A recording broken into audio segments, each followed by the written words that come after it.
સુરતમાંથી chain સ્નેચિંગની મહિલા gang ઝડપાઈ છે। જહાંગીરપુરા પોલીસે 3 મહિલાની ધરપકડ કરી।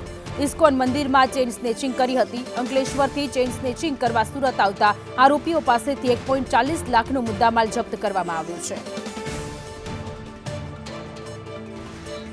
ઇસ્કોન મંદિરમાં ચેઇન સ્નેચિંગની ઘટનાઓ વારંવાર સામે આવતી હતી, ત્યારે એક મહિલા ગેંગની અત્યારે ધરપકડ કરવામાં આવી છે। ઇસ્કોન મંદિરમાં આ ગેંગ લોકોને નજર ચૂકવી અને ચોરી કરતી હતી। 1.40 લાખનો મુદ્દામાલ પોલીસે જપ્ત કર્યો છે।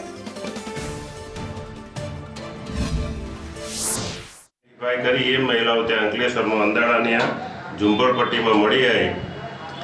એમની પૂછપરછ કરી એ દરમિયાન એ મહિલાઓએ એવું જણાવ્યું કે એ લોકોની એમાં એવી હતી કે 5-7 મહિલાઓ જ્યાં પણ કોઈ મંદિર જ્યાં ભીડભાડ થતી હોય, મંદિરમાં ભીડભાડ દર્શનાર્થીઓ વધુ આવતા હોય એવી જગ્યાએ ત્યાં જવાનું અને ત્યાં જઈ અને આવી ભીડભાડનો લાભ લઈ અને મંગળસૂત્ર ચેન આવી ચોરી કરવાની